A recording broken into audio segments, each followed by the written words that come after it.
The Easter Egg by Jan Barrett. Cheer up, spring is here. Time to start on my first ever Easter egg, Hoppy said. Each year, the bunny who decorated the winning egg got to help the Easter rabbit hide the eggs on Easter morning. Hoppy had been dreaming about being that bunny all year long. Now it was time to get started. Everywhere Hoppy looked, rabbits were working on dazzling eggs. I need an amazing idea, he thought. Hoppy spotted Flora Bunny planting spring wildflowers in her eggs. The Easter rabbit will love those colorful flowers, he thought, and started picking flowers for his eggs. Here's a basket for your flowers, Hoppy, Flora said. Chop, chop, scrape, scrape. Hoppy spied Buster Birch carving a magnificent wooden egg. I wish I had some wood for my egg, he wished out loud. Here you go, Hoppy, Buster Birch said, and he put a smooth, round piece of wood in Hoppy's basket. Thank you, Buster, Hoppy said. Hoppy was hopping along when the smell of sweetness led him out of the woods and straight to the chocolate egg that Aunt Sassafras was decorating with creamy frosting squiggles and bows. Hello, Hoppy, she said, and she put some chocolate squares in his basket. Hippity-hop, Hoppy exclaimed. I'll make the Easter rabbit a chocolate egg so sweet that it will make his whiskers tingle. Then Hoppy saw Granny Irony decorating one of her fabulous story eggs. First, she traced a design on the egg with a special tool. Then she dipped the egg in pots of yellow, green, orange, and red dye, adding to the design each time. Hoppy couldn't believe his eyes. I'll never make an egg that beautiful, he told Granny Irony. She smiled. Try, she said, giving him one of her special tools. Hoppy was hopping by Hans Vander Rabbit's garden when he spotted an extraordinary egg. Hans was painting a portrait of the Easter rabbit so real that it looked alive. Fantastic, Hoppy exclaimed. Thank you, Hoppy, Hans said. Why don't you make a painting on your egg? He gave Hoppy pots of paint and a fine brush. As Hoppy bounced along, a loud boing nearly knocked him off his feet. It was a whirling, twirling mechanical egg.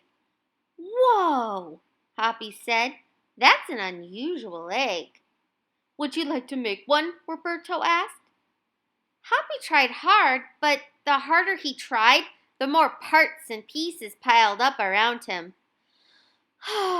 Thank you, Roberto, he sighed, but I think I'd better make an egg that's right for me. Hoppy hopped back to the woods and lay down under a tall tree to think. Making a beautiful egg is harder than I imagined, he thought. I guess I don't have to win. I just want to make an egg I'm proud of. Suddenly, the woods rang out with the squawking of birds sounding an alarm. Mother Robin swooped down, calling wildly as if she couldn't decide where to go. An egg had tumbled out of Mother Robin's nest. Inside the perfect blue egg was a baby robin that needed its mother to keep warm until it hatched. Hoppy knew what he had to do. He sat down carefully and covered the blue egg with his soft, warm fur. I'll take care of you the best I can, he whispered. Relieved, Mother Robin chirped and settled down on her other two eggs. Hoppy never left the robin's egg. If it was sunny and warm, he carefully turned the egg in its nest of moss. If it was rainy and cold, he kept the egg covered and dry. At night, wild animals passed by. Hoppy crouched down and stayed hidden in the ferns. Often he heard strange noises coming from above, but Hoppy didn't run away. Every day the rabbits worked on their eggs. Tadpoles turned into frogs, buds swelled into leaves, and Easter came closer and closer.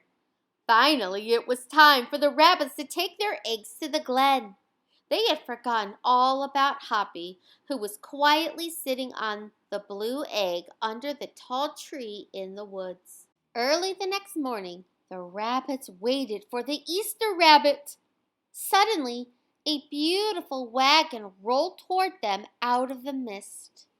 And stop.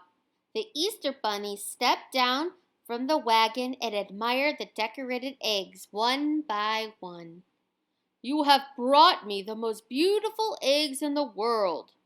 "But a very special one is not here," he told them. The rabbits were puzzled.